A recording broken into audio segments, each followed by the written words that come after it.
What's up, people? Welcome to the video and welcome back, members of the Tang Gang. I'm Tangy Nacho, and as you can tell by the title of this video, it's gonna be an interesting one. So as you all probably know, a lot of Overwatch content creators have been posting videos recently about the state of Overwatch, what problems the game has, how to potentially fix the problems, and so on. Up until recently, I've mostly just been listening to what people have to say on the issue and not really identifying with it myself. I consider myself a fairly optimistic person. I play Overwatch competitively, but the main goal is always to have fun. Tilt has never been something I really experienced in Overwatch. So all the things about the community being toxic and the game having so many problems never really got to me. I was just playing every night and generally had a good time doing it. Now, it's also worth noting that I work a full-time job during the day, and a chunk of my free time after work is taken up writing, recording, and editing content for this channel. That only leaves me with a few hours a night to game, and for a long time, the majority of that time was spent on Overwatch. My friends and I have established a team, set up scrims with other teams, and played together on ladder for a long time now. And up until recently, this has been a very enjoyable experience and one that has brought us closer as friends. But in the past couple of weeks, I've noticed some things about the game that have not only dampened my spirits, but have also started to frustrate me quite a bit. We all know the problems with Overwatch that have been around since the game's release. Teammates intentionally throwing or leaving matches, people being toxic, smurfs on the other team giving an unfair advantage, the list goes on. These are things that unfortunately I don't think can ever truly be solved. I mean, honestly, sit down and really think for a while about a genuine solution to these problems and let me know in the comments if you can come up with anything. I personally cannot. It's just something we have to deal with. And like I said, for a while it didn't really get to me. But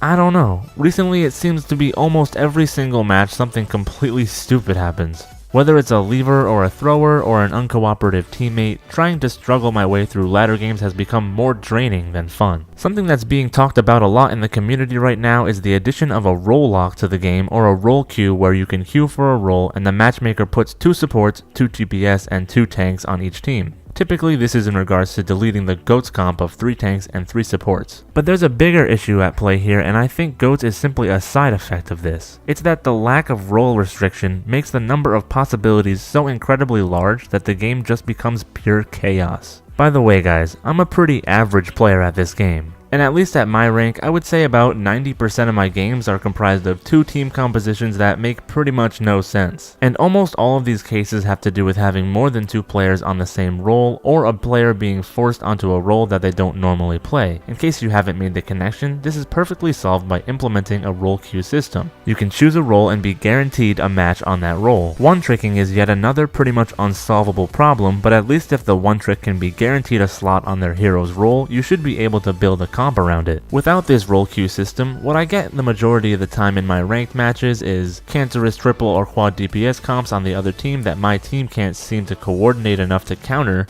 or my entire team tries to pick DPS and we end up with a garbled mess that gets us nowhere. Despite my best efforts to try and rally the troops, nobody really seems to care anymore. And a lot of times people even start calling me out for being toxic when all I did was ask for an off tank to help me stay alive a little longer. On top of all the other problems in the game, it has just become too much for me and I'm going to take a break from competitive Overwatch. Don't worry though, I will absolutely still be following the Overwatch League and making recap videos every Wednesday like I have been. This won't affect my channel in any way other than this video expressing my feelings. What I really want to know is, do you guys feel the same way about the state of the game? Or do you think I'm crazy and have no idea what the big fuss is? What do you think about 222 role lock, and do you think it could help solve some of the problems in the game? Please let me know in the comments. Ultimately, my love for the game of Overwatch still remains. I absolutely adore all of the characters and the style of the game as a whole. I'll still be playing Overwatch casually with my friends, but I'm going to stay away from comp for now, until either some kind of big change happens like role queue, or I feel as though I've had enough time off to jump back in. In the meantime, like I said, I'll still be playing the more casual and fun modes of Overwatch as well as branching out into other games. My friend Dylan and I are planning on starting a Pokemon Nuzlocke series over on my Twitch channel next week, so make sure you follow me over there at twitch.tv/TangyNacho88. It's gonna be a lot of fun, and Pokemon is obviously an extremely laid-back game, so I'll be able to easily chat with you guys about Overwatch League or whatever you feel like talking about. Anyway, I hope you guys are all excited about the start of Overwatch League Stage 3 tomorrow. It's gonna be hyped to see all the teams back from the break, new and improved, ready to shake things up. Of course, expect a recap of Stage 3 Week 1 next Wednesday. Subscribe to join the Tang Gang if you haven't already, and until we meet again, later people!